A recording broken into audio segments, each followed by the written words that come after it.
I got to suffer every possible problem, every possible mistake from such an early age. And the business when I got involved was losing about £300,000 a year, and after 2 years we were making about 30 grand, which in monetary terms is not very exciting at all. So, certainly not in today's crypto Instagram world.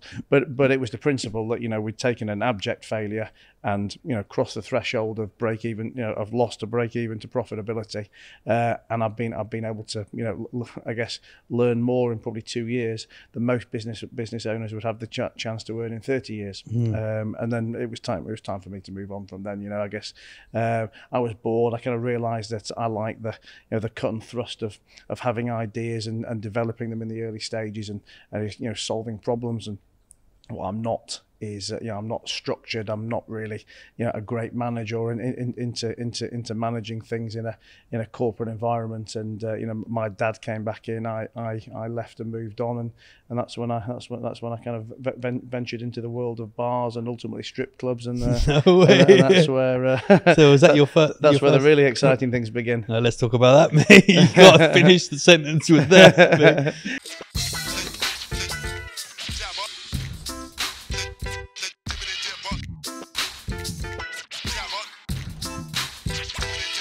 Guys, welcome to another episode of Jibber with Jabber. Today, I have a very, very good episode for you.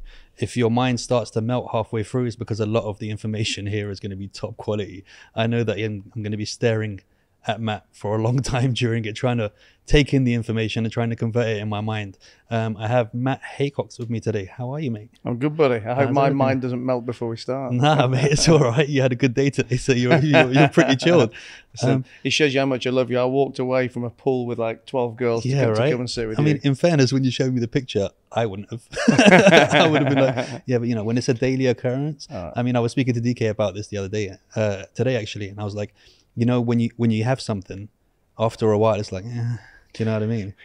Some things never get boring. Yeah, but that's because they got to change the girls. It can't be the same group all the time. Otherwise, you'd be like, you guys still here? You know what I mean?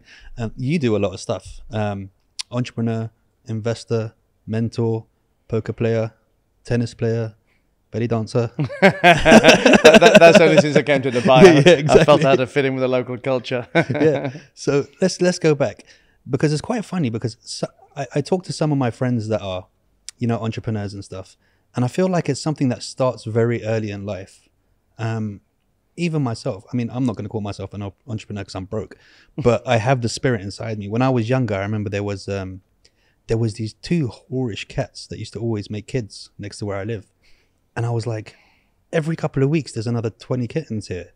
So I was like, hold on a minute, I can make some money off this. So I used to get a box and collect up the kittens and then go to school and sell them to the parents after. And I would just have this endless supply of kittens all year round that I'd just be making money off all the time. And I'd like to think that was entrepreneurial spirit. I mean, I've heard the lemonade stand story time and time again, but never have I heard anyone selling the offspring of a whorish cat. Right? So I think that was a good start. I think you've missed your calling, mate. I think so as well. I don't know, especially here, man. There's all these tigers and stuff, and that I should be making more money. So you started young, didn't you?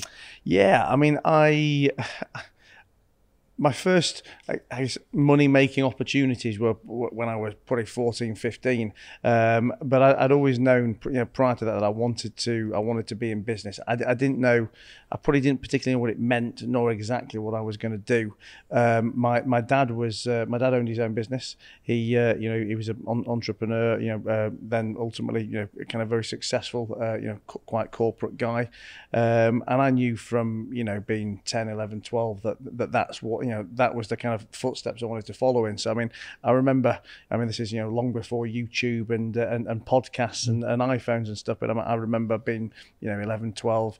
All the all the books I'd be reading would be business books. But whether that was management books or self-help books or biographies of of already successful entrepreneurs. So it was always going to be in me in some way, shape or form. At 11, you were reading those kind of books. I mean, honestly, I can remember like it was yesterday. Reading the collection of Donald Trump biographies and autobiographies, Alan Sugar, these kind of guys. And this is why I'm broke, because I was reading famous Famous Five and the Semi-Ad at that age. I did read the Famous Five. I remember the Famous Five, but no, I mean, I was always reading that kind of stuff. It was always my interest, and also, I mean, this is back in the days of like in England, we used to have a magazine called The Exchange and Mart, and it was I guess for anyone who's far too young to remember that, this was like a almost like a yellow pages that came out every week, and the first 90% of it was just selling crap, just any old crap. But then the back pages were what they call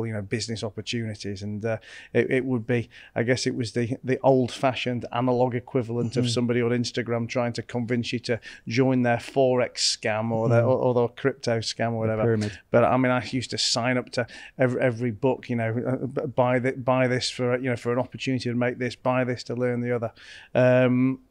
So I was always going to be in that space, and the first thing I ever did to try and make some money was I remember being 16, and the internet was kind of in its infancies, and people were registering domain names, and a friend of a friend had registered www.spicegirls.com. Wow. And he'd sold it. I think the figure was £1 million back then. I think he'd sold it back to the Spice Girls management team or the record label, whatever it was, for this kind of money.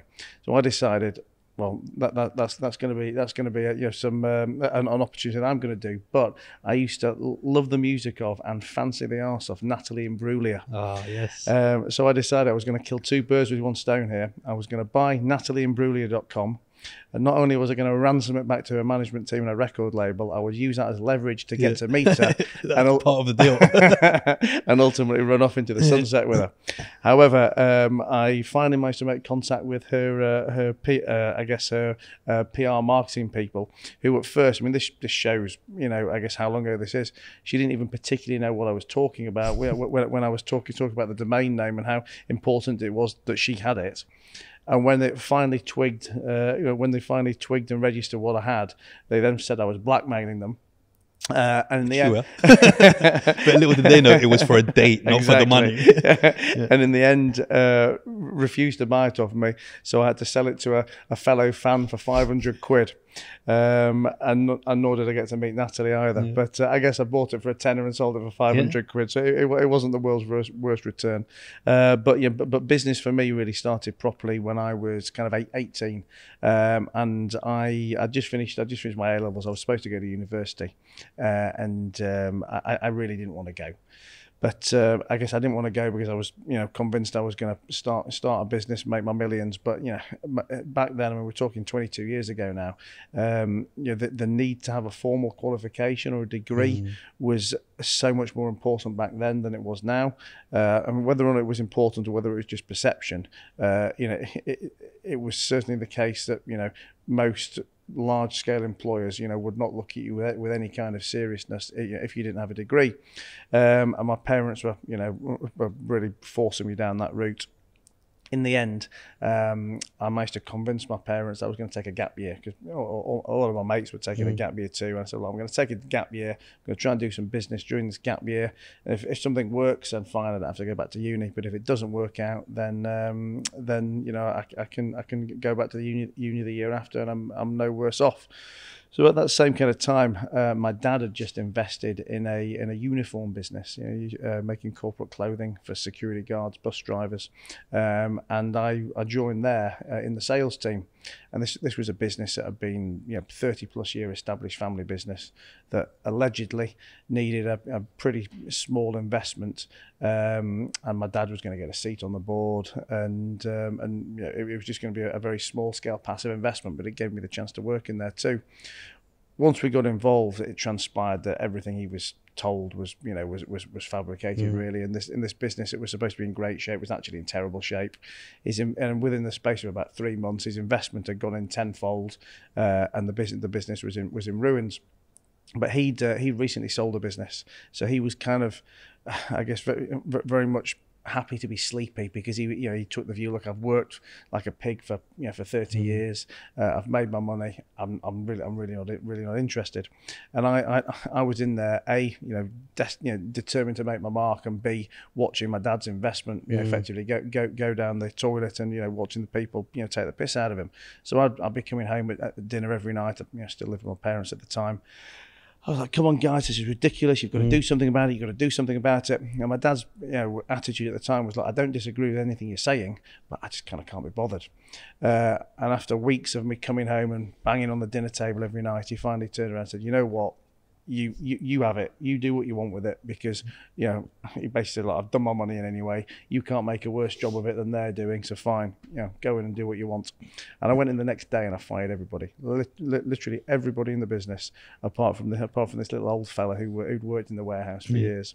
And overnight, we kind of went back to the drawing board, restaffed the business, recreated the products, the structure, the supply chain, absolutely everything about the business. And for me, the next 2 years was the best learning curve I could possibly ask for, because this was a business where everything was a problem. The customers didn't want to deal with us. The suppliers didn't want to supply us. The banks, the banks wouldn't deal with us, wouldn't lend us any money. We had to recruit from scratch. So, I got to learn, and I guess we'll probably talk about this more later, but, I very much believe that, you can only really truly learn from experience, and more importantly, from mistakes. I guess what I talk about nowadays is that those mistakes don't necessarily have to be your mistakes, as long as you've got an open mind to learning from them. But really, someone has to have failed and made a mistake somewhere, so you can find out what the right way to do things is. And being thrown in at the deep end, I got to suffer every possible problem, every possible mistake from such an early age. And the business when I got involved was losing about £300,000 a year, and after 2 years, we were making about 30 grand, which in monetary terms is not very exciting at all. So, certainly not in today's crypto Instagram world. But it was the principle that we'd taken an abject failure and crossed the threshold of break even, of loss to break even to profitability. And I've been able to I guess learn more in probably 2 years than most business owners would have the chance to earn in 30 years. And then it was time for me to move on from then. I guess I was bored. I kind of realised that I like the cut and thrust of having ideas and developing them in the early stages and solving problems. And what I'm not is I'm not structured. I'm not really a great manager or into managing things in a corporate environment. And my dad came back in. I left and moved on, and that's when I kind of ventured into the world of bars and ultimately strip clubs. And, no way. And that's where so was that your first? That's where the really exciting things begin. Let's talk about that, mate. You got to finish the sentence with that, mate. So you didn't know that already? You didn't do any research? I did a little bit of research, but they didn't know that, so I'm sure that they want to know. Let's talk about that. How does one go about opening a strip club? Apart from the way that I think of it in my mind, like it's a movie where you frequent them, have a chat with a couple of the girls, realize that they're not getting paid as much as they should, and they're not having the time of their life, and you go to them, listen, Diamond, Everest, and you want to come back to mine tonight? Yeah, and Cherry, whatever their names are. Let's open another place, and I'll give you a share in that poll. And then well, I mean, I wouldn't say that was wildly different to what happened. No, I tell you. So after I finished in the uniform business, I wanted to work in leisure. I'm going to stop you there. So you went from putting clothes on people to taking clothes off people. Exactly. That's a full 180 there. No, I mean, even before the uniform business, I knew I wanted to work in leisure. Bars and clubs. But again, at 18 years old, I wanted to work in leisure because I thought that it was a chance to make a load of money, drink a load of booze, and meet a load of girls. I wouldn't say there was no genuine commercial knowledge or intent with it. And but that's what I was going to go. That's what I was going to go and do. So I left the uniform business and I went and opened a pub. Just a very, low budget, low rent, very typical English council estate pub. And it didn't do very well. Again, I started to learn some lessons about the licensed trade. Don't give credit. That was the biggest lesson you would have learned in a pub. Don't give credit to people. No, don't worry. The check's coming in next week. I'll sort you out. Well, it's funny you say that because these community pubs were very much like that. I mean, these weren't high street bars. These were the hub of the community where your customers that came in every day were the same customers, day in day out, week week in, week out. So you know, people offering to pay the bill the next week, you know, wasn't wildly out of the question. Yeah. But I did a few different pubs, a few different bars, and I kind of realised that it was going to be very difficult to make money from one single income stream, i.e., you know, just from beer sales alone. So I knew I needed some other income streams on that, whether it was going to be food or door money, or you know, ultimately you know, some kind of entertainment income.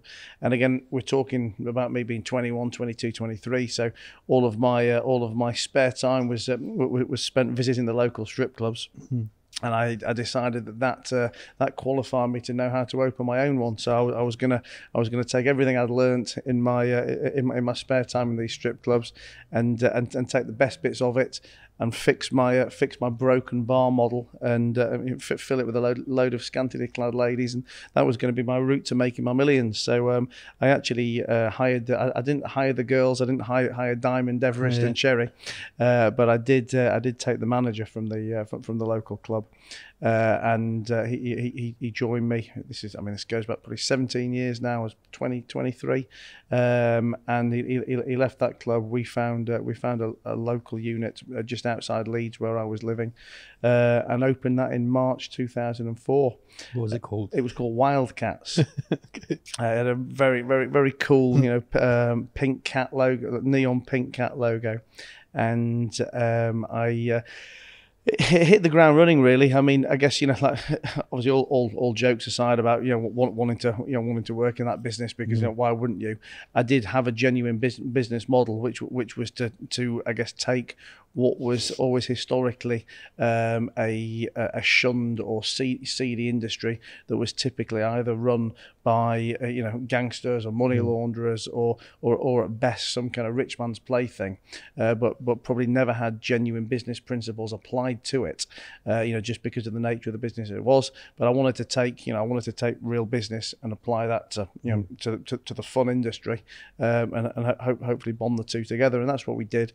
And you know, I think it was a combination of the right concept, the right time, the right place. I mean, the market was ready for it at the time. I mean, I don't know if you know any of these names, but you know, Spearmint Rhino and Stringfellows were. No, I don't know. I don't know what you're talking about. well, they were just starting to become quite prevalent, and you know, the culture had shifted from the fact that strip clubs were seedy, shunned. You know, you would never admit to going in one, and they were just about getting to the stage where you wouldn't be ashamed to say you've been in one. Girls would go in. Yeah, they'd go to hen parties and all that stuff, or a guy would go with his wife. Exactly, and it was just kind of getting to that time. So the kind of, I guess, the social and economic conditions were right for a new entrant in the market, and you know, we got to take advantage of that. And first one opened in 2004, and over the next 4 years we had 11 strip clubs trading. Wow. From Blackpool down to Bristol in the UK. 11 clubs. We were the biggest operator in the UK. And I had a 40-foot stretched Hummer limousine with leopard skin seats, a fireplace, and a karaoke machine. And that's how I used to travel between all the clubs. I mean, I look back now and just cringe and think, what a dick. I couldn't have made it any more cheesy than that, dude. So you literally had to, you know, pimp it out, both figuratively and literally. and that was where you made your first millions. Did that come true? That was where I made my first money. Profit. Yeah, first material money. I mean that lap dancing business, strip clubs. I mean we were turning over 8 figures. We were making 7 figures. You know, very, very profitable business. I mean to this day, I've never found another business model that has got such high margins with such relatively low overheads and low establishment costs. It was a fantastic model. But it wasn't all roses for me. I mean, that business was funded from a lot of short-term, expensive alternative lenders. I mean, back in the days of 2005, 6, 7, there was a lot of availability of capital. You know, a lot of easy money.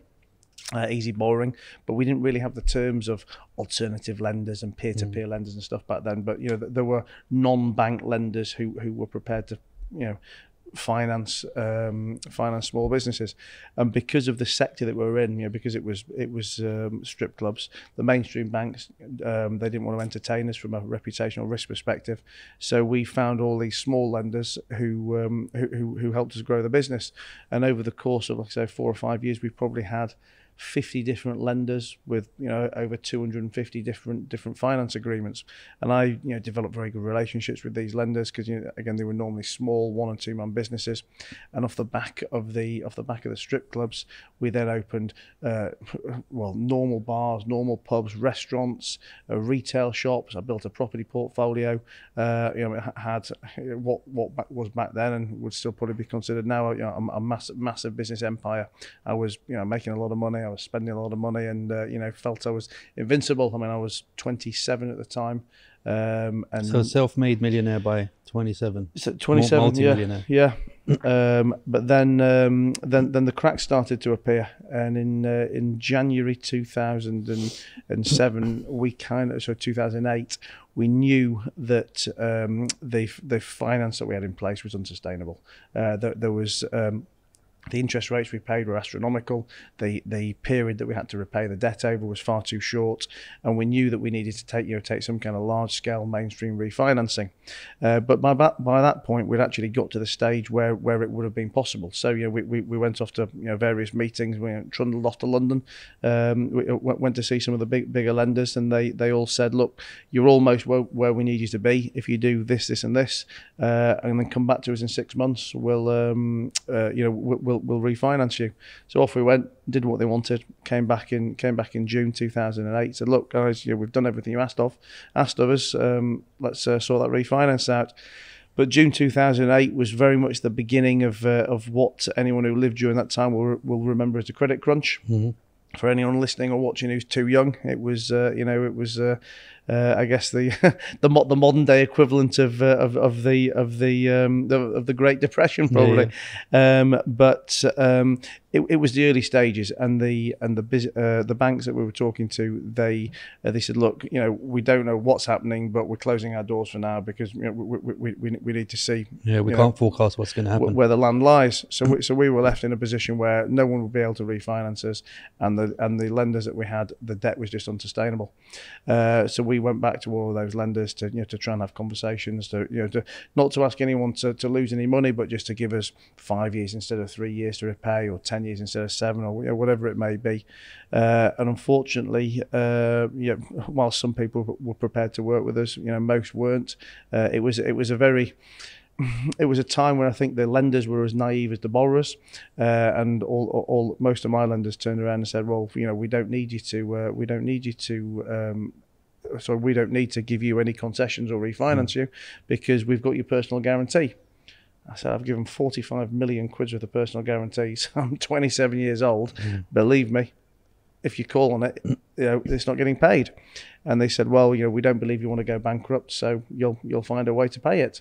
I said, "I don't want to go bankrupt, but believe me, I will not, I will not find a way to pay 45 million quid." And long story short, first one came after us. The first domino fell. And it's the speed of which everything then unravels at that point is lightning, really. And in the space of literally 4 to 6 weeks, I'd gone from having probably nearly 100 units across the UK of bars, clubs, pubs, restaurants, massive, almost international property portfolio, and literally losing the lot overnight. Wow! So zero. I mean, literally 0. I mean less than zero, because not only had I lost everything, you still had debt to pay. The debt was written off in the bankruptcy, but I was now at zero. You still had all of your stuff that you were paying for before, like your bills and your house and your. Yeah. I had a wife, I had a 2-year-old daughter, and a reputation that was absolutely savaged. So yeah, it was a serious fall from grace. Wow. and wake up call. So what I want to ask you is, it's a 2-part question. It's a before and after question. How does it affect your mental health when money doesn't become an issue anymore? When you start making that real money, how does that change you, if it does at all? Okay, I've changed it now. It's a 3-part question. Do you feel like you made the money too young, that you hadn't experienced enough, to be able to mentally deal with it and be like, hold on a minute, maybe I shouldn't be spending all this money, kind of stuff? And then how, again, does it change your mental health when you lose it all and you're in that position where you do have a family now, you do have all these stuff? I think I remember the 3 questions. Yeah. I mean, when you talk about how does money change people, I always think that's an interesting question, and I always believe that I always put money and alcohol in the same categories, and I always say that I don't think money changes people. I think it amplifies the personality traits that they already had. So I think when someone behaves like a dick when they've got money, or when someone's arrogant about it, or treats people like shit, or is very nice and generous with it, I believe that they are the kind of character traits that they had anyway. In the same way that when someone's an aggressive drunk or whatever, they ultimately were probably an aggressive person and masking it. So, I mean, I don't think I don't think I ever changed. I mean, yes. Which one were you? Well, I'd like to think I wasn't a dick, but some other people may say otherwise. But I mean, I always. I always, let's say, enjoyed myself, but I would very much enjoy myself with money or without it. So I don't think it it changed me. Yeah. But and then what was the second question? Second question. Before I get to that, I just want to point out that that saying that money can't buy you happiness. I think that's a load of bollocks, because for me anyway, happiness would be financial freedom, and to be able to do what I want, and know that my kids are safe, they're fine, they're looked after, wife, I'm not struggling to find that shit, I can't pay the bills this month or whatever. So I believe that money can buy happiness. I think money is important, like you say, to freedom and to a level of happiness and relaxation. But I also think that happiness ultimately is a mindset and a state of mind. And I tell you, most of the people that I know who've got money are in no way happier or living, let's say, a better life. It depends on what your view of better is. Okay, yes, they may have more cars, or they may have a bigger house, or they may have better holidays, but I often find that the people with the money are worried more, or they're more small-minded, or they're scared to lose to lose the money, or they think they have to behave in different ways. I think, look, is money important to an all-round happiness?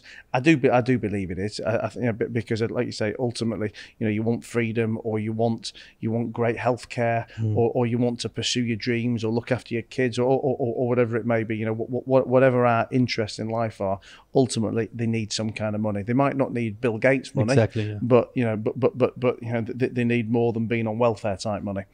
So a level of money is I think absolutely imperative. But if you haven't got a happy state of mind, a happy mindset, it doesn't matter how if you're not happy broke, you're not going to be happy. Exactly. So you come from the school of the famous philosopher Notorious B.I.G. So the more money that you come across, the more problems you see. Yeah. Well, I'd say, I mean, this might be a slightly different answer, a slightly different tangent, but I mean, I look at my lifestyle, particularly over the last couple of years, and like being in Dubai, for example. I came here a year ago, and I came here. I'd never been to Dubai before. I came on the 12th of December last year, just to see a friend of mine for her birthday. And on the second day, on my first full day in Dubai, I decided I'm going to move here. And literally, that day made contact with someone about residency, and decided I did have to go back to England for a couple of weeks over Christmas. But other than that, I thought that's me done now. I'm now living in Dubai. And over the years, whilst I've never done an extreme full move, I've spent a lot of time in other countries, and ultimately, I've always done, within reason, whatever I've wanted to do, while still being able to keep the wheels moving on the businesses, or spend the time I've wanted to spend with my daughter, or whatever it may be. But I can't tell you that the number of people that message me while I'm living out here, and I don't mean random people, people I know, and say to me, "Oh, I'm so jealous of your life," or if only I could do what you do, whatever. And normally these people are people who are either in a similar financial standing to me, or more importantly for the context of this question, much, much, much wealthier. And my answer to them always is, you're mental. Yeah, not only can you be doing what I'm doing, you've got more access to do what I'm doing, because you've got more money or less responsibility, or whatever it may be, and that's it at the upper end of money. You've then got the people who haven't got much cash, and they see the people who've moved over here, and they say, I don't know how you do it. How have you made that move? Well, it's a 600 quid plane ticket, mate. If you the chances are you've probably got a job that you're unhappy with in England, in a house that's rented or whatever it may be. Nothing really that is holding you to that country or to that way of life. And it's whether it's inertia or fear or or listening to everybody around you saying it can't be done. We've taken a massive departure from happiness here, but I think to me it all stems back to the same attitude and mindset question that yes, look, an amount of money is important, to make sure that you're not stressed that the rent's not paid at the end of the month, or that there's food on the table, or there's whatever. But after that level of let's say simple stability, the rest of it's in your head. Yeah. Okay. And how did it affect your mental health, losing everything? So it's a question I always get asked, or a variant on that question. How did you motivate yourself to get going again after you've been made bankrupt? And I always say that I don't really have an exciting answer to give. My answer was quite simply that I was 27 years old. I had a wife and a 2-year-old daughter, or 18-month-old daughter, whatever she was back then. And I didn't have a choice. I was, yes, I could have sat there and felt sorry for myself, and sat on the couch watching Jerry Springer, Jeremy Kyle, and moaning, or I had to get out there and put some food on the table, find a way to pay the mortgage. That was my stage 1 problem, and then my stage 2 problem was that ultimately I didn't want to be poor, because I used to a certain got used to a certain level of lifestyle, and I knew that was a life I wanted to live. So really, it was nothing. It was nothing more than discipline, I think, really. And I'm not saying I don't have, or I didn't have, and don't have, grumpy days and dark days and stressful times. But I'm much more of the mindset of being a problem solver than I guess making excuses. And listen, mental health obviously a massive topic now. I mean, on my podcast I've done a few chats with people lately. I'm not saying it doesn't exist, but I guess I'm fortunate enough to have not suffered any material mental health problems. I mean, yes, I'll have days where I'm pissed off. Yes, I'll have days where I might get anxious about something. But but ultimately, I very much believe that I'm in control of my own destiny. We are all in control of our own destiny. And I had a responsibility to my family. I had a duty to myself, and I had to get on and get on and do it. So apart from a guy who knows a good deal when he sees a bunch of cats in a garden, what, in your opinion, is an entrepreneur? Because we got Instagram now, and the amount of people I see with the word entrepreneur written under their title, and I'm just like, yeah, no, you're not me. What would you say is an actual entrepreneur? What makes an entrepreneur? Well, I forget what the exact dictionary definition of entrepreneur is, but I mean, I say it's something along the lines of, a person who puts their capital at risk, to build and grow a business. And I think, it's easy to, I guess, in today's world, be nice to everyone. Say, yes, you're an entrepreneur because you're, I don't know, you're a French, a self-employed French teacher, or you're a gardener, or whatever it may be. And maybe in the technical definition it is, but I mean, for me, ultimately, being an entrepreneur is somebody who has a vision, who has a dream, who takes a risk, and ultimately is prepared to pursue that dream at all sensible costs. And I say that because I think as well, it's very true that you should never give up until it's time to give up, because whilst you've got to suffer to be an entrepreneur, whilst you've got to suffer the highs and lows being a business owner, there's times in every business where you need to take stock and actually think, am I going down the wrong path here? And is it time for a change? Is it time for a pivot? And I think ultimately, to be a true entrepreneur, you do have to have succeeded in making some money as well. You have to execute. Yeah, exactly. I mean, following Gary V on Instagram does not make you an entrepreneur. Yeah, and I think yes, you may be following the traits of being a tennis player, or sorry, of an entrepreneur. I was going to say in the sporting context that if you're a tennis player, if you're a footballer, people will call themselves. No one's going to call themselves a professional footballer unless they're actually earning that money from that task. But I think being an entrepreneur, being a business owner, it has a much lower barrier and a much wider spectrum and lower barriers to entry, because I guess if you're going to be a professional sportsman, it's quite simple. Are you capable of playing football at a Premiership level? I mean, yes or no? And if you're not, then there's not really anywhere else to take the conversation. But the fact that you can you can start a business by saying, I'm buying this water for 50p and selling it for £1. Okay, yes, you physically made some money, but to call yourself an entrepreneur, to call yourself a business owner is quite a stretch. And that's the simplified and over glamorized social world that we live in nowadays. Yeah, I mean, everyone's a specialist on Instagram, and it's like, what do you mean specialist? I mean, doctors need to study for 12 years to be able to call themselves a specialist.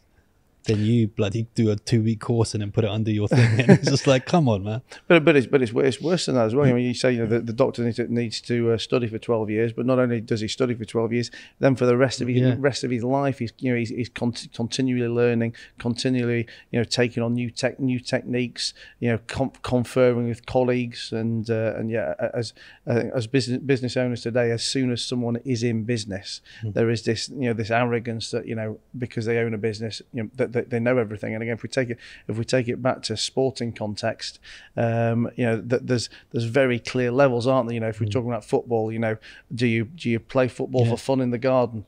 Do your YTS, then you go to the under-21s, and then you go to the first team. Yeah, and they're all very very clear grades. And in business, it's just like, well, I opened a limited company, and I've signed a lease in an office, therefore I'm a business owner.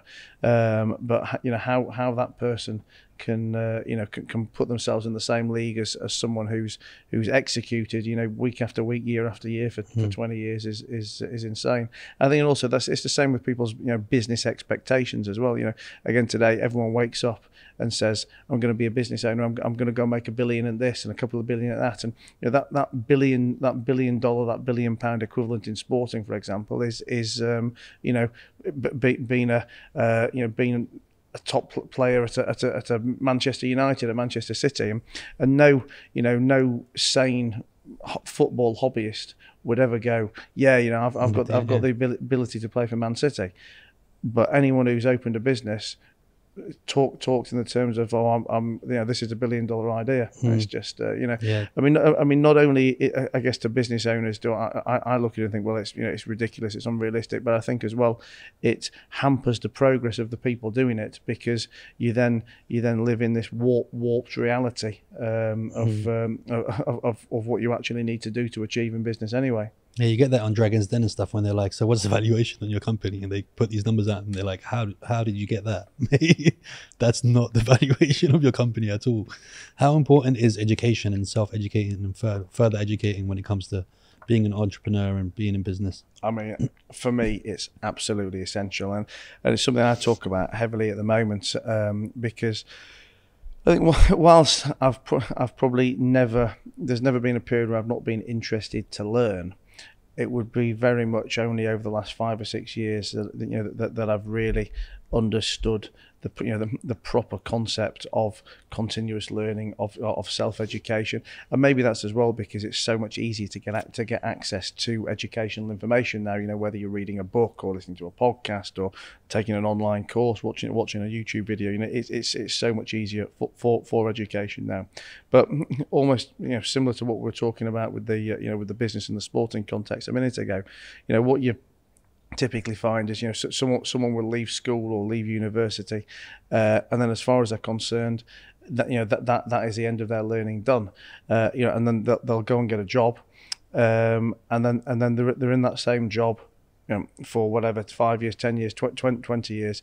They never take one more new course, read one new book, do anything to learn, I mean, never mind learn about other things, but to even learn about that business, or so learn about that topic, that job role. And I have it with, have this argument with people who work for me all the time, and someone will say, I've been a whatever role for 15 years, I've got 15 years of experience. And it's like, you haven't got 15 years of experience. You've been doing the same fucking thing for 2, 3, 4 months, and you've done that for 15 years.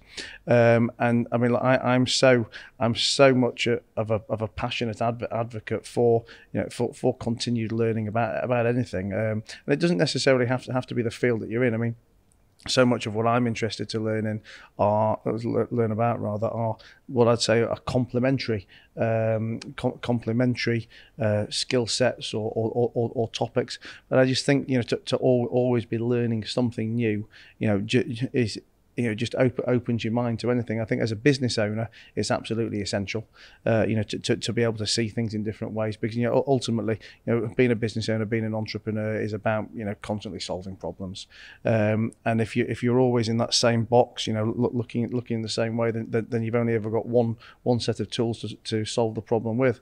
But whether it's learning about different areas, talking to other people of different levels of experience, or mentors, or even just traveling and seeing different cultures and stuff. The way your mind's opened is for me, there's no other way to grow. And even as a non-business owner, just to be a knowledgeable, interested, learned, educated person, how that cannot be better than the alternative. I've no idea. Yeah, I mean, I used to have the same issue with the PT when I was in the PT world.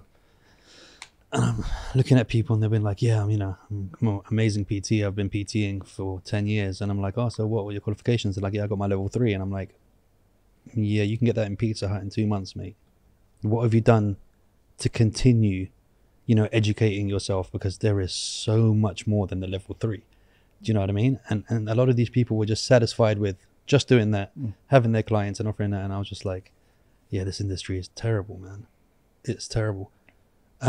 Because I think what happens is, maybe it's comfort. It's comfort. It's to do with, let's say, your level of expectation. Because whilst that person may have learnt nothing more than the level 3, if they've got a reasonably full client base and they're earning enough to keep them happy, then they would probably think, why do I need to do any more? Obviously, I'm not. Yeah, but it's like being a surgeon. It's like, if surgeons didn't continue to try and break barriers and stuff, they'd still be cutting people open with hammers and chisels. No. I mean, I'm not you agreeing could bring with them. so much more to the clients that you have now, and it's like, I'm always the kind of person that is, I want to bring the best quality of whatever field I'm in. So I did my master's in sports science and continue to do my 3, 4, 5, because even though I had the clients and I could have stayed comfortable, I wanted to bring those clients even better and newer and thingies, 100%. I mean, I'm not, to be clear, I'm not agreeing with that mentality for 1 minute. I'm just saying they probably get stuck in that level of comfort that I need to earn X amount a year and I'm doing it, so why do I ever need to learn anything else? But and that's, I guess that's the that's the challenge as a business owner, as an entrepreneur, to find people who are wanting to look outside the box, who are wanting to to learn more, to educate themselves. It's something, like I say, it's been a big passion, and I think it's changed my focus and changed some of the trajectory of the businesses I'm involved in now. But I think a massive area of interest for me at the moment is culture and staff recruitment, staff retention, because it's something I've never really put any effort into before, and just kind of thought, oh, look, take anyone on. If they work out, they work out. If they don't, then get rid of them. And not only is that I guess haphazard and ultimately expensive and slows down the growth. That the bad people damage the good people, and I've been thinking, very much over the last few months of, what are my ideal employees, and I will 100% say that whatever area I want to employ someone in, whether it's a receptionist or someone making the tea, through to a finance director or an operations director, I only want people who have got an open mind to always learning more about something, even if it's nothing to do with our businesses, and even if that opens their mind to the fact that they want to leave us and go and do something else, then I want them to leave us, and for me to be able to shake their hand and say, good luck with your next thing. But I just know that if you've not got the open mind, to want to learn something new, then you're going to be no good as a member of staff. You have to, and even to learn loads of different things that you might not even need in different fields and different stuff. Like it's that saying, a jack of all trades is a master of none. But the full saying, right? But better to. Oh no. So the real saying is a jack of all trades is a master of none. Yeah. But better to have all than to be a master of one. So that's the full thing. Do you know what I mean? You're much better to know a little bit about a lot of other things than just to be like one guy. Because when that fails, then you're fucked. You've got nowhere to go. Growing up, I was fortunate enough to have a lot of mentors, not in business, but in life. And I always, I was one of these weird kids that used to hang out with old dudes playing chess in the park and stuff like that, and I learned so much from having these kind of mentors, just about life, about society, about how to carry myself, about how to connect with other people of different ages and different races and all that stuff. How important is it also in business to have a mentor? Because this is something that's becoming really big. Well, it's been there with the Tony Robbins and these kind of people, but now it's really kind of like they're giving that kind of, people are starting to realize how important it is to have somebody who's been there before, who knows how to guide you in the right way and that kind of stuff. So this is quite a similar topic of conversation as the self-education or the further education for me. That it's something that I've only really started to properly understand and kind of jump into with 2 feet over the last 3, 4, 5 years. Now, I won't say I've never had mentors before that. I did, but it was accidentally, really. There'd be people that I'd look up to learn something from, or there'd be people that I knew I could ask a question if I needed to, but I never really thought in the context of mentors. But when I really started to learn about it and kind of open my eyes to that over the last 4 or 5 years, I couldn't be a bigger advocate for mentorship, because the problem is, and particularly in business, until you've experienced something, you can't really learn about it. And the problem with business is many of the things that you need to learn about, you don't get the chance to learn them until it becomes quite a catastrophic problem, or until it's too late. So if you've got a business that's, let's say, suffering a bankruptcy issue, or if you've got a tribunal issue with a member of staff who's trying to sue you or leave you, these kind of things, until you've actually been through them, you don't really know the answers, and to go through them can be very time consuming, can be very costly, and they may never happen to you, or may never happen to you for a long time. So so being able to have people that that you can look up to, that can hold your hand through certain areas, because again, the thing about business is there's so many different areas we talk about the jack of all trades, master of none, but even if you've got a good rounding in many different disciplines, there's so many disciplines. Whether it's sales or marketing or finance or recruitment or operation. There's so many different things that you can't possibly be competent enough in all of them to not need somebody's help. But this also kind of ties in with what we were saying, that everybody thinks they're a businessman, so a business owner. Everybody thinks that they're an entrepreneur. Well, there's this arrogance, like I said, once you're in business, that I own a business now, therefore I know know everything there is to know about business. And using the sporting analogy, that never happens in there. You know, you could be the world's best sportsman. You know, you could be a Roger Federer, but you've still got a team of 20 people around you, you know, coaches and therapists and you know, and physical trainers and all this, because you know that you need constant tweaking, constant pushing, and people who are experts in areas other than what you're expert in. But you know, the vast majority of business owners either don't believe it, don't acknowledge it, you know, whatever that may be. But I mean, look, I cannot advocate for, you know, for having mentors. I mean, I'm so wholeheartedly behind the concept, and now I do understand, you know, the formality of mentors. I've got them in all kinds of different fields. You know, some are formal, let's say paid relationships. Others are just, you know, informal relationships with people that I can have a chinwag with, pick the brains off. But the only way that you can succeed with the mentors is to, I guess, have the humility to acknowledge you need them, you know, and I think, you know, probably people see it as a criticism of themselves that they're needing to ask someone else for help. But why? I mean, why would you possibly be expected to know everything about everything? I mean, look, you know, I like to think I've got a pretty good rounded grounding in most topics of business, you know, because I've either been there or I've read them or I've studied them. So there's not much I can't talk about with a good level of generality.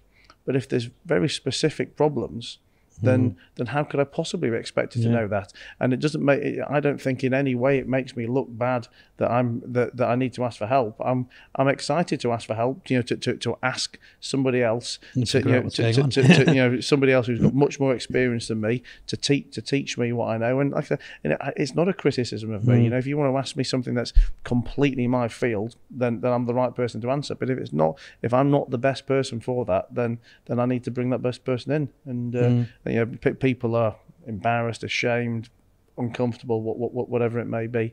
But there is, you know, for me, there's no shame in further education. There's no shame in mentorship. I mean, if anything, it's the exact opposite. You know, I think there's shame in the arrogance of the fact that you already know everything. Yeah, a lot of it is also ego as well, because they see themselves as, oh, I made this business, I made this money. I mean, even with the podcast, I had to kind of, because I think it's really important to listen as much as you think you know, to listen to the people around you and what's going on around you. When I first started recording with DK upstairs, the magician, he used to tell me, mate, maybe we should do things this way and that way. And I'd be like, mate, I know what I'm fucking doing. It's this and that and that. And then after a while I was thinking, mate, this guy doesn't sleep. That's all he does. Like, he's got a vision that I don't see. Like, he's literally watching from above, like telling me we should do this, do that. And then I had to be like, yeah, okay, you're right. yeah, you're right. So sometimes you got to be kind of like, okay, yeah, you did do this and this and this. But sometimes, I mean, these people aren't giving you this advice because they want to sabotage what you're doing. They can see and they want to tweak 100%. And I think, you know, there's a level of arrogance that comes with success, and particularly with money. And I see all the time that, you know, because someone's made a lot of money, you know, people foolishly therefore then give them credit for everything. Yeah. And, you know, if you've made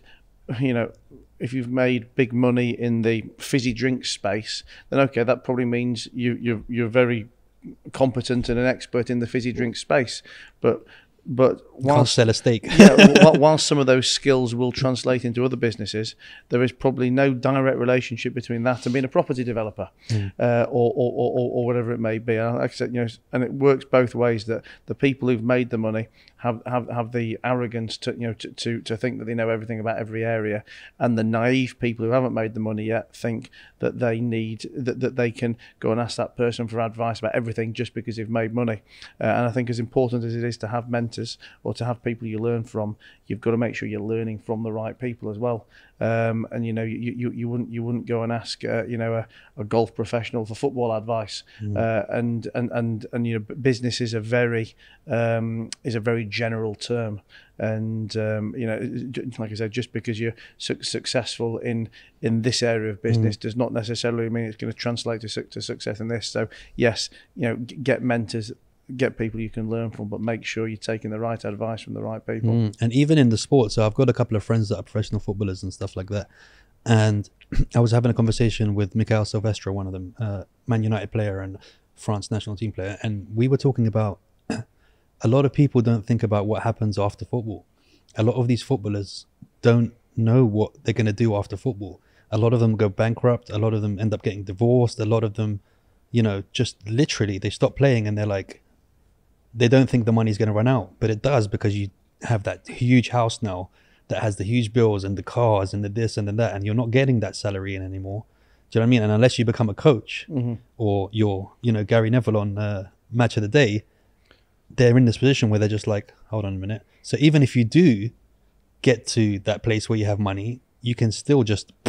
Well, I mean, there's not many careers after professional sport that will give anything like the level of income that they've earned during professional sport. So I mean, yeah, unless they've got the foresight to, you know, to invest and learn in some way, and the ability to ramp down the spending, you know, it's you know, people always look at, you know, these footballers and go, oh, I just don't understand how a guy earned that much money and went bankrupt. I mean, it's pretty easy to understand when he's, you know, it doesn't matter how much he's earning, if you're spending almost everything that you're earning, when you stop earning it, you're going to have a problem. You're going to be fucked. So for all you guys, I'm going to tell you how to make £1 million now. How do I make £1 million? Right now, I've got 100 quid. How do I 100x that? You know, I think... Don't tell me, tell them, because I promised everyone that I'm going to make each viewer £1 million. No, I mean, I guess this is probably one of the big problems of today. That, you know, for me, the short answer of how do you make £1 million would be to solve the problems of 1 million people. And again, you know, this is probably something that people hear more nowadays. It's almost become cliched, but, you know, to me, ultimately, business is solving problems for profit. So in simple terms, the more problems you're going to solve, or the bigger the problem you can solve, the more money that can be made from it. Now that's you know, quite a general answer, but also I think you've got to find an area that, for me, you know a lot about and you love, and you're prepared to, and you love it so much that you're going to be committed to it even without the money, because, you know, unless you're very lucky to be able to turn £100 into £1 million is a pretty tall order. But unfortunately, that's the mentality that everybody is got hammered down the throat from, you know, from Instagram, from crypto trading, from you know, from all of I guess all of today's, you know, social media type stuff. But I think, you know, you before you look at making $1 million, you've got to look at making a sustainable business that is in an area that you love, that you're going to be, you know, committed to doing. And also, I think people, you know, too many people don't think that they've got a skill set, and this is something I was talking about a lot during the beginning of lockdown, because I used to do these, you know, like live Insta things each night, where, you know, I'd be giving, you know, various bits of advice to people who were struggling in lockdown, or who'd lost their jobs, and people always say, well, I don't have a skill, you know, there's nothing I can do to make money. Everybody's got a skill. You know, and you know, there's an expression that, you know, as long as you're, you know, a chapter or a page ahead in the book than somebody else, then you can help them with that book. And, you know, that applies to everything. You know, if you've got A-level French, then you're probably competent enough to be able to help 12-year-olds with their French. If you're fantastic at, you know, mucking around with the plants, you've probably got the ability to be a gardener, or, you know, whether it's personal training, or, you know, I know we talked the other day that my first job was a magician. You know, we've all got some kind of monetizable skill set. Now, is that skill set monetizable enough to make millions? That's gonna differ from person to person. But, you know, ultimately, you know, find a skill set that's monetizable. Find problems that you can solve, and the more problems that you can solve, for the more people, then the closer to that £1 million you're going to get. Nice. And that isn't that isn't a soundbite magic answer of yes, do this and this and make £1 million. But I think that's the problem with people's expectations, because like we were saying a minute ago, I'm going to open a business and become a billionaire. To say how do I start a business and make £1 million is probably almost the equivalent of saying how do I go and pick up a football and start playing decent second or first division football. Maybe that's just never going to happen for you. But I can't guarantee everyone's going to make £1 million in business, but I can guarantee that everybody has the capability to keep a roof over the head, put food on the table, and sustain a life of freedom and enjoyment. Nice. So when you have a mate that's a millionaire, how do you borrow £1 million? Just asking for a friend, mate. It's not me. It's just a. Well, there's a serious answer in that question as well, because I will always say that I think the large part of my success has come from the relationships I've got and the ability to achieve investment from those people for the businesses that I've got, and I've effectively gone from being a borrower to being a lender. So I'm pretty expert in how to lend and how to borrow. And I will tell everyone that raising money is the most difficult thing you will ever do in business. And there's two ways to raise money in business. You can raise debt, or you can raise equity.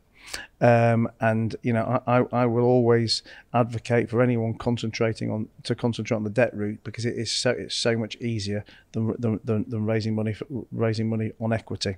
Now on debt, it's pretty simple. You're going to borrow X, you're going to repay Y, and then the big question is, what happens if you don't repay Y back? What happens if I don't give Y back?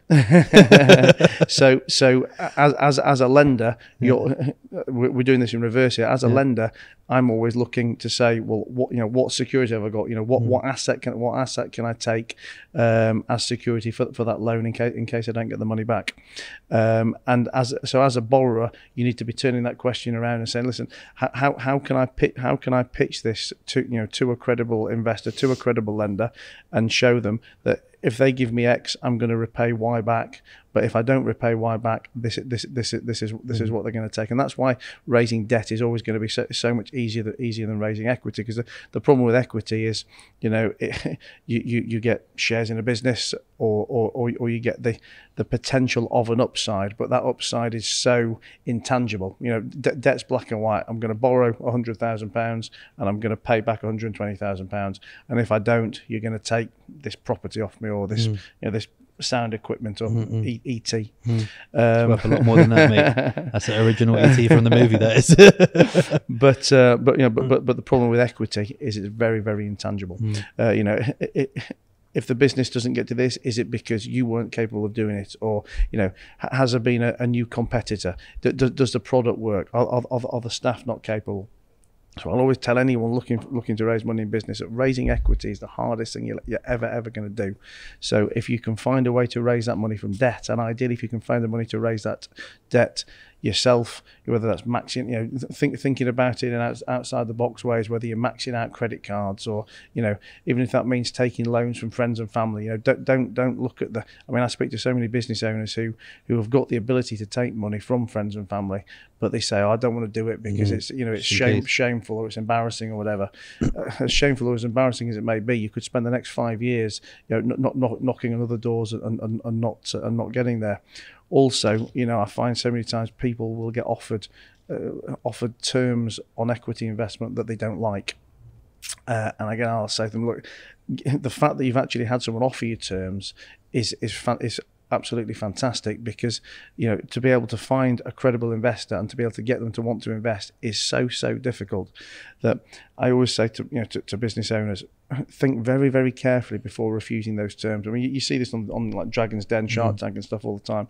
Someone will say, oh, I need £100,000 investment for 10% of my business.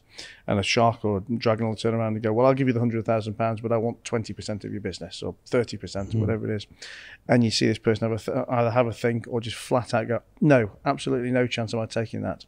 You know, you're devaluing my business. Now, these people do not realise that that is probably the only offer that they're going to, I mean, unless it's a very hotly contested sector, that's probably the only offer they're going to get. And okay, well, as a business owner, you're normally pitching your business to an investor to say, I'm going to do X, Y, Z, and the £100,000 you're investing now, we're going to sell the business in 3 years' time or 5 years' time. So, as a business owner, let's say you say your valuation is going to be 5 million quid in 3 years' time. And if you've given away 10%, okay, well, then you've made you've had 4.5 million from it. If you've given away 30%, you've still had 3.5 million from it. And I always say, look, this business, you're already telling the investor you're going to sell it in 5 years' time anyway. Therefore, you're going to have a second business or a third business or something else in the future. Don't be greedy. Don't be naive. Don't be unrealistic. Hanging on. Yes, you might think the investor's getting a cracking deal, and instead of him making 500 grand, he's going to make 1.5 million quid. Don't begrudge him it. Giving away 500 grand of nothing is not going to. Unless you are genuinely fortunate enough to be in a very unique industry where everyone is really knocking the door down to bid for you, which is never mind 1 in a million. It's a 1 in a billion situation. Someone's going to be in that. Don't be greedy. Don't be naive. And if someone's offering investment on any kind of non-offensive terms, then snap the hand off, because it's going to be the toughest thing you're ever going to do in business. For sure. How important is networking and networking? Networking can make you a bit of money, but it's not the right. How important is networking, and what do you feel like people are doing wrong when they're trying to network? So, networking is what I would say I probably still spend 40 or 50% of my time doing, not just from a business perspective. Is that what today was, right? At the pool? Exactly. Yes, I was networking with different female nationalities. For me, as I was saying a minute ago, all of my success, or the vast majority of my success, I put down to having been able to have monetized in some way, shape, or form fantastic relationships that I've built over the years. And I mean, like I said, I still spend 50% of my time networking, whether it's to specifically find people for an investment or for a particular area of my business that I need, or whether it's just to find great quality people who are going to enrich my life in some way, shape, or form. So I'm always out there, open-minded to meet great new people. When you say what do people do wrong, I think for me, where people go wrong is trying to extract something from every relationship, either on day one or before it's even begun. And I very much approach all my relationships as give. If it ever becomes appropriate to ask for something, I'll ask. And if when I say never get something out of it, because this is where people go wrong, and they're like, well, what do you get out of that relationship? What do you get out of that? I don't give a shit if I get nothing out of it. What I want is a fantastic network of high caliber people, and if it's appropriate that we do mutual business, then happy days. If it's not appropriate, then I'm not going to burn a bridge and and give myself a bad name. I'll just have enjoyed having that person in my network anyway. But so big mistake everyone makes is trying to effectively withdraw before they've deposited. And when it comes to how to network, for people are too needy, they're too beggy. They're always like, well, what business are we going to do? What business are we going to do? Listen, if you meet the right people and you behave right, the right opportunities will come. Yeah, totally. And yes, if you're a desperate person in a desperate situation, it might be very hard to think in those terms. But that's why you need to understand the importance of networking as early in your life as possible, because there's no shortcut to building a 20-year network. And I mean, it's something I try and even talk to my daughter about. I mean, she's 15 now, and I talk to her about the importance of come traveling with me, or come and meet these people in this situation, or those people in that situation, because you never know what's going to come from it. But when you are surrounded by high caliber, successful people, the worst thing that happens is you're going to have great times and learn something from them. DK, cut out that bit about borrowing the £1 million. I'm going to ask him next week. Next week, bro. Next week.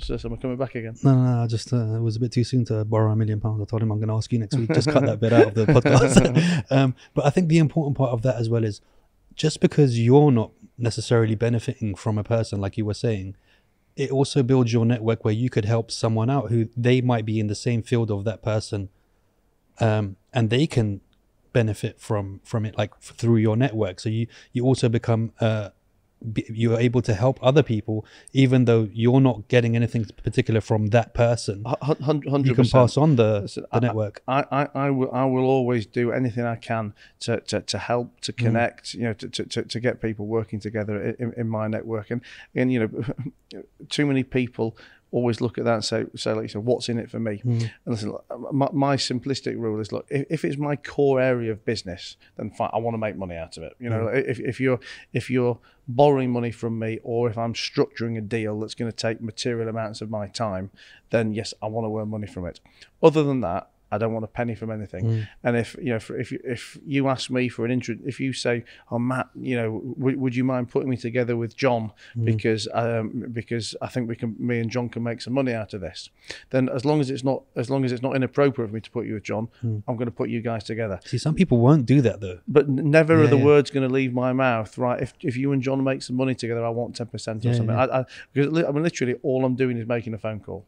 And listen, I'd like to think that if I need something from you in the future, you'll scratch my back. But sure. I'm not doing it because I want you to scratch my back. I'm just doing it because it's the right thing to do. It's no skin off my back. For sure. And I think again that's one of the biggest mistakes everybody makes. So trying to take a little clip here and a little clip there, and it just it backfires. It leaves bad vibes, and that's not. I'm sure people will look at some of the things I've done. And say, "Oh, well, you've left money on the table there." Well, have I? I mean, I've made a phone call. Listen, if I put you together with John, and then you both turn around to me and say, "Well, Matt, we could do with a bit of help on this and that," and then it starts to become a different conversation. Fine. I'm consulting as well. I want something out of it. But if you want an introduction to someone, then have it. Yeah. Mate, it's weird. See, some people, you say that, but some people are just not like that. And even, with this whole podcasting game, it's been really funny how some people, where I've had people who are really supportive, and you mean guests coming on? Yeah. So some people have been really supportive. I'll see a friend of mine and I'll be like, "Oh, listen, he'd be a good guest on a show. Do you mind, sending him over?" And then I've had other people that they could literally make a phone call, but for some reason they just won't do it. And it's like, mate, it's just a phone call. Like, I'm not fussed either way, but it would be nice if you can, use your contact for that. Like, I'm not fussed when it comes to guests. I'll reach out. If they don't do it, it's not an issue for me because it's a guest. Do you know what I mean? It doesn't matter if it's a celebrity or if it's somebody that has 1,000 followers or whatever. I like great stories in that, but some people are really weird they want to just hold their connections, and they don't want to share anything with anyone. And it's like, mate, that's so backwards. It's unbelievable. Yeah, I mean, I guess it's the attitude of scarcity over abundance, isn't it? That that if you meet their friend and you might be better friends with or you're going to make some money out of them, which means that's money that you've taken that he could have made from them. It's just for me, it's just the wrong way to look at everything. It's the wrong way to live life in general. There's an infinite number of relationships. There's an infinite number of opportunities to make money, and so I'm not spiritual in all the kind of what's duty will come to and all that kind of stuff. But I just do very much think if you're out there doing good things, meeting the right people, having a good name, then then opportunities will come to you. Not because God's going to bless you, but because because you're putting yourself in the right environment, and people know that you're a good guy. And when the time's right, the time's right. So now I want you to speak directly to them. What would you be your advice to anyone starting a business, or anyone having trouble with their business, or anyone who's just fucked up, just like in the place now where he should be just moving on? What kind of advice could you give them? I think my biggest piece of advice for anybody struggling is that this is not your only chance. And I look at my failure, which, and I still say I fail every day. I mean, when I lost my businesses, when I went bankrupt, when I was 27 years old, and I'd had a massive ride. I made a lot of money, and then lost everything overnight. And all the people around me were telling me that I'd never work again. And these were credible professional people telling me, "I'll never work again. Your life's over. You better go and find a local bar to work in, because that is it for you." I didn't listen to them, not because I was trying to be clever. I didn't listen to them because I felt I had no choice. Ultimately, I rebuilt, and then started to make mistakes again. And since then, I've failed in other businesses. Obviously not as catastrophically as then, because I've learned from those experiences. But don't think that any failure or anything that you're scared of is as terminal as probably people are telling you that it's going to be. And no matter how old you are, you've still got plenty of years ahead of you. Success is going to take time. It's going to take blood, sweat, tears, and effort. And don't get despondent and consumed by the Instagram mentality that everything's going to happen tomorrow, because it absolutely isn't. Mate, it's been an absolute pleasure to have you on. It's been great to be here. I only wish we had more time to continue. Well, maybe we'll do it again sometime. Yeah, for sure, mate. We'll get him on. And whenever you need to come and do anything, my house is your house. Thank you very much. Just don't touch ET. He's mine. It's been a pleasure to connect, and we will do a lot more in the future. Awesome. Well, thanks a lot for having me. Yeah, definitely, man. Guys, I've been AJ. He's been Matt. Don't forget to like and subscribe. Boom.